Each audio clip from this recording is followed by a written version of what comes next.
Hey guys, I'm Alex. I'm Joe. This is episode 2 of Rig Walkarounds Only. With a 2006 LJ Rubicon. I'm here with Nate from Planet Send It, and we're going to be talking about his beautiful LJ Rubicon here. It's a 2006, right, Nate? That's correct. And in your opinion, what makes the LJ so special when you were comparing it to like the JKs and the JLs? Why did you want an LJ? So, first off, I got to be up front. I'm very new to Jeeping. I've only really been Jeeping. I've owned the LJ now, Ragnarök, for 2 years, but I've only really been Jeeping for a year. So finding the LJ was kind of, I guess we would say it was meant to be. When I was looking for a Jeep, I just found one that was kind of within the price range that I could get. And then when I started looking at what the LJ was all about, I started realizing that, number one, they only made this for 2.5 years. Prior to the LJ, I had another car that was only made for 2.5 years. It was an Acura, but so I felt it was probably a good fit. Not that I'm always looking for rare vehicles, but it was like, okay, I think this is probably along what I would want to get into. And then the other reason why I kind of selected it is because I didn't want to have something that was completely built up. And although I bought the LJ and it was kind of had some modifications done to it that we'll talk about a little bit. I've had to do some since then, but it was kind of like, okay, can I get something that's ready to get into the dirt? And I have since then realized that the LJ kind of sits in between, as you were mentioning, I would say the JK and the JL, but also the TJ. I think the LJ benefits with the extra length that it has in the wheelbase.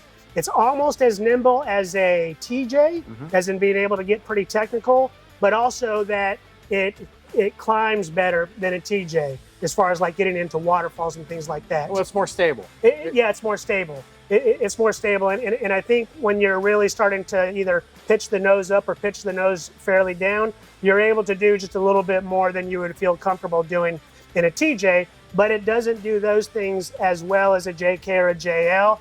I think the waterfalls, it could probably use a little extra wheelbase in those regards, but it makes up with it being a little bit more nimble, closer to the TJ than the JK. LJs are their own like unicorn, right? They're special. They have their own line. It's not going to be the same line the TJ goes up, and it's certainly not going to be the same line that the JL takes on the Rubicon, right? I agree.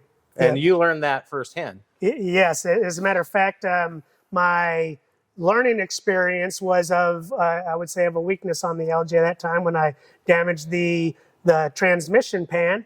And unfortunately, I didn't know that weakness existed until then, unfortunately, because I thought that the pan underneath it was going to protect it, but it didn't. But when I was paying attention to yourself and Bling, and then we had Red Leader in front of us, Keith, and then I had just behind me, I had a TJ behind me, Arnie and the TJ behind me. It was Arnie was able to kind of do the lines that I was doing, and he and I were both kind of fitting in between rocks that yourself and Keith were having to kind of get a little off camber or whatever. Yeah. All right, Nate, tell us about your bumper. What do we have here? So we have a Warren bumper that's also connected to my Warren winch. It's a 8,000-pound winch. I've had to use it one time on the Rubicon to pull myself out of Little Sluice with your help, and so it seems to help me so far. I've only needed to use it once. I haven't had to use it on someone else yet. Now, was the bumper on the Jeep when you bought it? The bumper did come with the Jeep when I purchased it, along with the winch, and along with my HID lights too. Okay. Have you considered possibly going to a synthetic and getting away from the wire line? I definitely have. That's one of the things I'm considering right now. One of the things that I'm kind of enjoying, at least at this stage, is that the maintenance for a steel braided line is significantly less to almost nothing compared to a synthetic. But I want to lighten up my rig so that I can be a little bit more capable in the rocks and not get stuck down when maybe I needed to be just a little bit lighter. Yeah, I think I had the same concerns on my Jeeps when I had steel cable. And then it's really just on the synthetic, putting it in some soapy water once a year, getting the dirt out of it, and rewinding it under load back onto the drum of the winch. Yeah, and I think that the weight savings, I forget what it is at this point, but I remember you're taking off quite a few, I think 20, 30, maybe more pounds off of it. I think so. That's a pretty good drop just by swapping out the winch cable. Okay. And what do we got as far as axles? Are they just stock LJ axles? Yeah, so these are the stock Dana 44 axles that come with the Rubicon, Dana 44 front and rear. So far, I have had to beefen up the steering because when I purchased it, I had some death wobble. And so since I've owned it, I've had to replace the ball joints, and then I've also have gone through the steering too and I've done some upgrades there. Is that Synergy steering? That is a Synergy steering link, and I originally had a Synergy front track bar, but the previous owner had a Rubicon Express front track bar on there, and to install that, you have to drill out the hole on the frame side, and unfortunately, Synergy makes a stock replacement, so I had to swap out that front track bar for a metal cloak. As far as the tie rod and the drag link, would you recommend this to other LJ owners? I think yes. Yes and no. Where I'm at this point is it's definitely lasting good for right now. I think if you're really going to be getting into the rocks for the LJ, I think considering either one of the GenRight sort of high steer or another high steer option, because I have used my tie rod and drag link almost as a front bumper when I've come up to some rocks. Sure. And it looks like it's bounced back nicely. It's not bent. That's true. That's true. It definitely is living up to the strength that I purchased it for originally, and it's holding up really nice. I mean, Synergy puts out some great stuff. Sure. And then you didn't go cheap on the steering stabilizer. You got a nice Falcon on this. Yep. And that was also by accident too. I was shopping around for steering stabilizers, and then I came off the wrong window and I purchased the Falcon stabilizer that's not made for the LJ, and which is why you see the fabricated mount that I had to attach to the drag link. But it works. It works. Okay. Yeah, it works. I've had to tighten it down once, but so far I haven't really had to tighten it since then, and it's working really well. I definitely enjoy being able to turn the Titan on or loosen it all the way up, but typically I'm on the middle. I keep it at medium, and that seems to be just about everything, to be honest. That covers just about everything. All right. Okay, Nate, what do we have as far as tires here? I have some Falcon Wild Peaks. These actually came with the vehicle. Okay. What are your thoughts on them on road? So on road, I think they do very well. I'm actually pretty happy. I'm actually pretty happy with these tires overall, to be honest. And again, I'm new to Jeeping, so I don't have that wealth of knowledge, that experience. But everywhere I seem to point these tires, they can crawl it. And it's an all-terrain, right? These are all-terrains, that's right. Okay. And I've seen other people, like I've had some family members in a TJ, they have BF Goodwrench, and where I'm able to just crawl on up, even in the lighter Jeep, he needs a little bit more speed. So, and on the rocks, they seem to grip very well. I've spotted for you several times on the Rubicon, Rodriguez Rock Garden, and I don't think you're suffering from loss of traction, that's for sure. And they're just mounted on some steel wheels. Yep. These are the stock steel wheels that came with it, 15 inches and wrapped with 35-inch all-terrains. How's the noise on the highway? Are they quiet or are they a noisy tire? They're not bad at all. They're not bad at all. And you know, I put some like sound deadening stuff in the cabin of my Jeep, and maybe that helps. But even before that, I didn't really notice too much tire noise. Okay. As far as suspension, what do we have? Whose kit is this, and what have you done? So this is the Rubicon Express 3.5-inch lift. Okay. And I am unsure if the Fox 1.5-inch shocks came with it, but they are adjustable, and to be honest, they're also in need of a tune-up. Okay. So one of the things on the Rubicon Express lifts is they don't ride very supple. Is that what you're feeling, you think? Yes, and I'm looking forward to being able to compare that to, but this has a lot of jiggle in it, especially at higher speeds. Now, I'm not sure if that's related to the lift itself or to something else. Again, I'm not sure, but it seems to almost kind of have a little fishy sway occasionally when I'm either hit the gas or let off the gas at the higher speeds. And it's very noisy at this point too. I need to replace all of the bushings except the front lower control arms. Have you considered maybe looking at the metal cloak like radius arm for this? I am considering upgrading these. I've been looking at quite a few of them. I would say the pendulum that I'm on is I know where I want to be. And do I want to spend money on something else until I can afford that and have that installed? Or do I go ahead and just hold off, suffer, and save up to the end? What do you want to enlighten us on where you want to be, or is that a secret? That is definitely not a secret. Okay. I'm planning to go to the GenRight Tracer build. Okay. So I want to do the whole GenRight system where it's going to take my 103-inch wheelbase to stretch to 115, and it's also going to then come Dana 70s front and rear, and then also I think it's on average about a 3.5-inch lift, Fox coilovers front and rear, and at that point this will be about as near as a buggy as I think I wanted to get to, and still be drivable on the road. What is something like that cost, do you know? So right now, to the axles themselves are about 25 grand just for the axles, and the full kit I think is about another 20 to 25 grand just in parts. Yep. Excuse me. Yep. Hey, where's your wife? Yep. So that's why I'm saying. We're still rolling. Okay. So I'm seeing you have is this a Poison Spider hood then? It is a Poison Spider hood, and it definitely helps. The previous owner had all the ventilation clogged up originally, and granted, I also had a bad thermostat when I purchased the vehicle, and so as soon as I opened up the vents, it helped to ventilate the system, but once I changed the thermostat, I really haven't had too much of an issue either. So I'm noticing it helps out since we're here right by the desert. When we get out there, we're trying to push the temperature when it's 100 and something out in the desert. I think the ventilation does help. For me, I'm a big believer in getting the heat out from underneath the engine compartment. Again, there's a couple of reasons. There's a lot of electronics underneath there, especially on the newer model Jeeps. Maybe not so much on the LJ. But you don't want to be frying those things. And when I see, they have people have open air intakes and they have inner fenders and they have no way to get that heat out of there, that's not really a cold air intake anymore, is it? No, definitely not. Tell us about your rock rails and your rocker guard here. So I have Poison Spider rocker guard, and I am unsure if the previous owner just welded these on there or if it came with the rocker guard in the first place. But these rock rails have held up pretty good.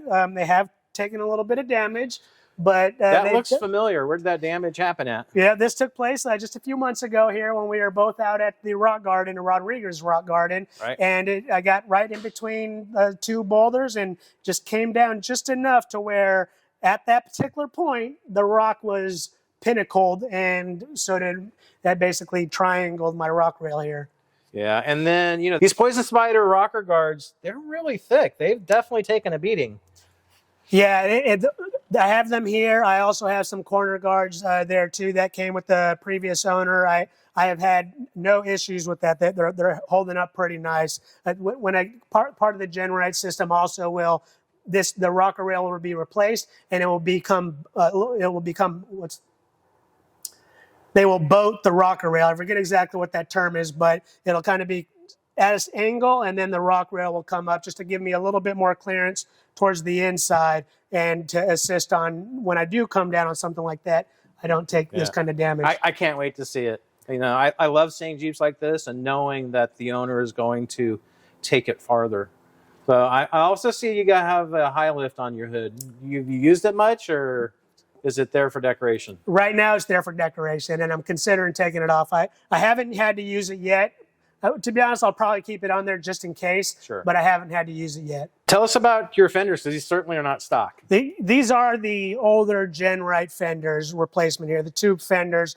I have the replacement came with the vehicle when I purchased it, and the previous owner did not replace the rear fenders. They are stock fenders. Well, it looks like they did a nice job paint matching them. They did a real good job. And as a matter of fact, after I changed the name from Rubicon to Ragnarök, I think also they put a paint protecting film on the top too. Oh, they certainly did. Yeah. And then why Ragnarök?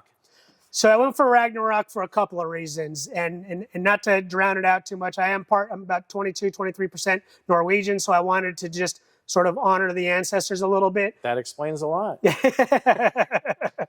and also Ragnarok, it symbolizes two things, and I'm not going to act like I'm a historian on the matter, sure. but the parts that I took away is it symbolizes the end of the world and then the beginning of the next. So I always feel like every time I go into a pretty strong rock garden, I leave different than what I arrived. I leave a little bit better. And so it's almost like a rebirth of who I am every time I go through an intense rock garden. It's a great way of looking at things. All right, so we're in the back of your Jeep now, and it looks like we have some antennas for comms. I'm assuming one's GMRS and one is ham? That's correct. I have an Alinco ham radio for this antenna, and then I have a 40-watt GMRS Midland radio.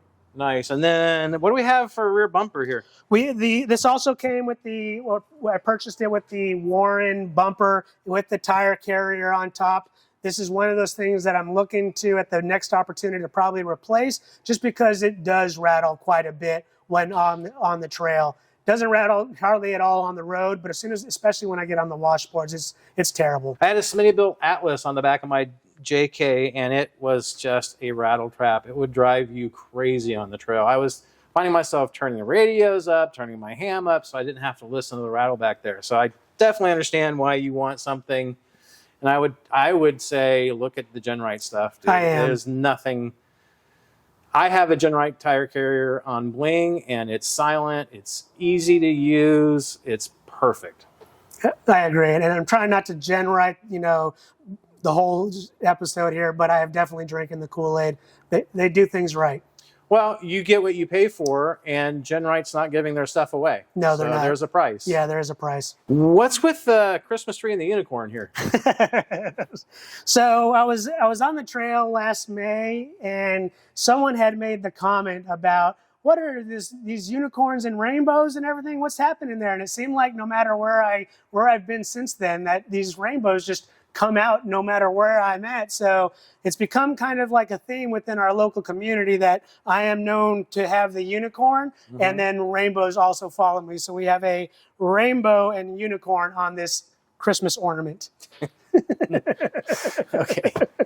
Have you re-geared this, or are we talking stock gears? No, I have not re-geared it. And that is something that the 35-inch tires on the 4.1, I am at the limit, I would say, for road driving before I would really need to re-gear it. And I say on the road because once I get off-road and put it to 4-to-1, I have no issues. There's all the torque and everything is there, but it's just on the road trying to keep up with the JLs and the JKs or anyone that's geared correctly. I start going up a hill or going in too strong of a wind, then it really just starts bogging me down. And I would say also the other thing that I need to upgrade is the brakes too, because I think 35-inch tires are the max you should put on a 06 LJ with Dana 44s, because I even have to, when I'm going down hills off-road, I have to put it into neutral, or else my 4-to-1 transfer case will overpower the brakes no matter how hard I'm pushing. What kind of gas mileage are you getting with the stock gears on the 35s? I get, on a good day, maybe 13 to 14 on the highway. Usually, if I'm probably down at around 12.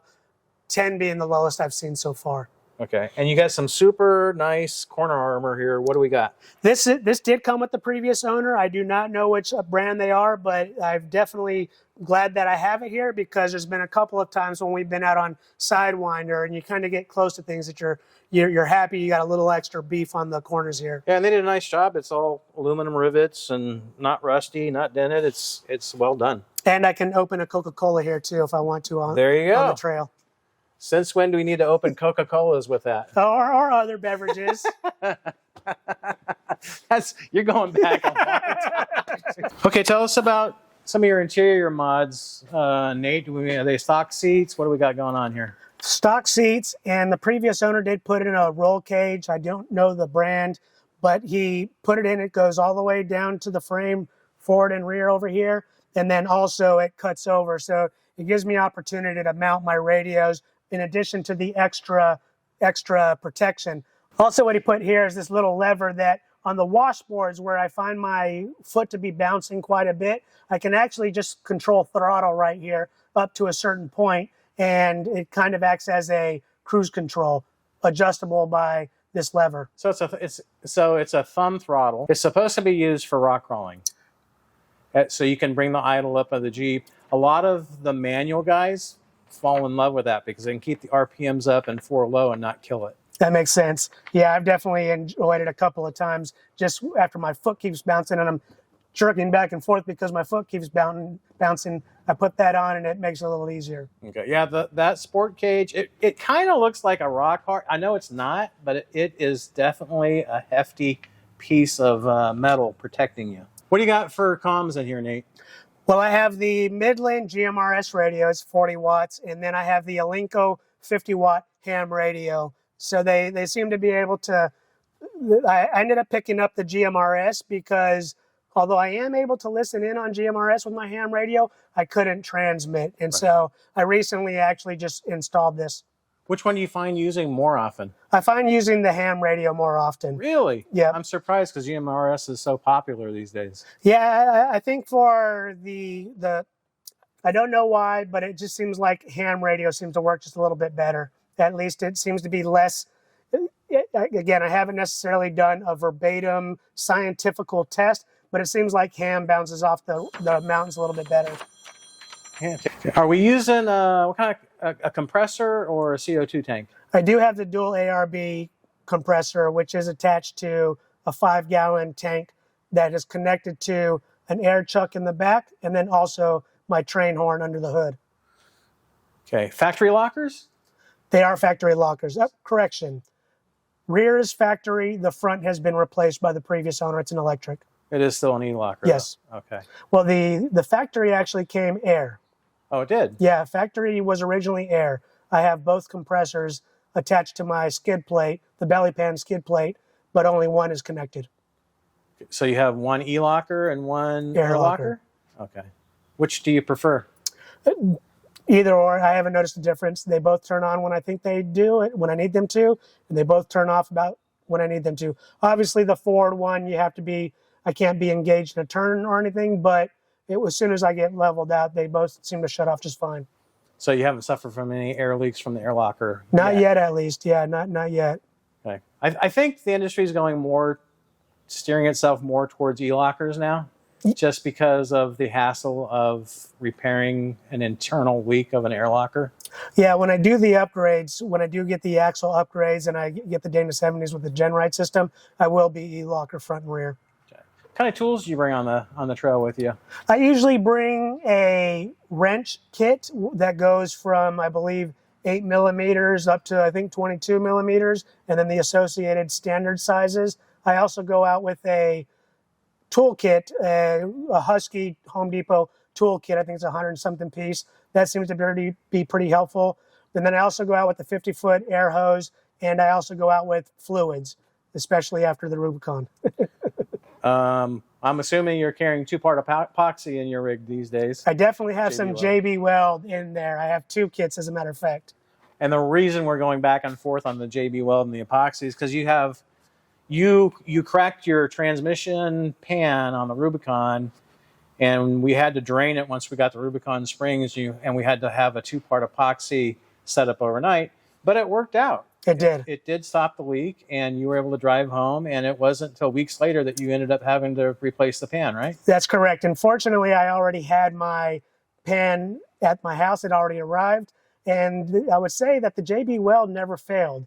It was actually, I think, the hit on the pan itself that caused the gasket to fail because the leak was actually coming from above the pan, not below it. What do you have? Do you carry a first aid kit with you? No, it would definitely be prudent to have one, but I have not purchased one yet.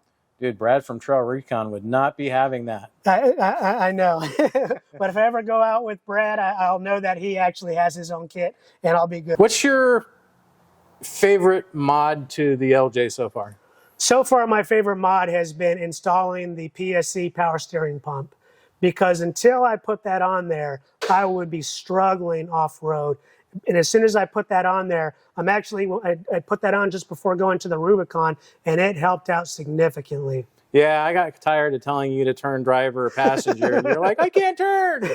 So I'm assuming that's taking care of that entire issue. That has taken care of it probably at least a good 85 to 90% of the time. So you can be on the rocks, your front locker on, and still turn your wheel. Yes, without feeling like, and it will do something. Before I would try to turn it, it would just do absolutely nothing. Did you install a cooler with that or no? Yeah, I installed the cooler. So in the front here, I have a transmission and PSC steering cooler, and then I also added in the reservoir. The last thing that I need really before having hydro assist is just the piston. So I'm looking forward to doing that. What's the stickiest, hairiest situation you've ever been in your LJ? So the part that has made me the most uncomfortable is really the off-camber times. And I'm gonna have to say there's 2 times that are almost about equal. It's actually here local when we're doing Valley of the Moon, just before going to that first obstacle. That always makes me just feel uncomfortable. That's axle breaker on Valley of the Moon. That's right. And because my LJ is a little top heavy right now, so that's the time I feel uncomfortable. And the other times when we're at the Rubicon, almost after getting to Buck Island, there's that one point where we're kind of going down the mountain, and there's just one really off-camber point to where I was almost hanging out the side of the window. I was so off-camber.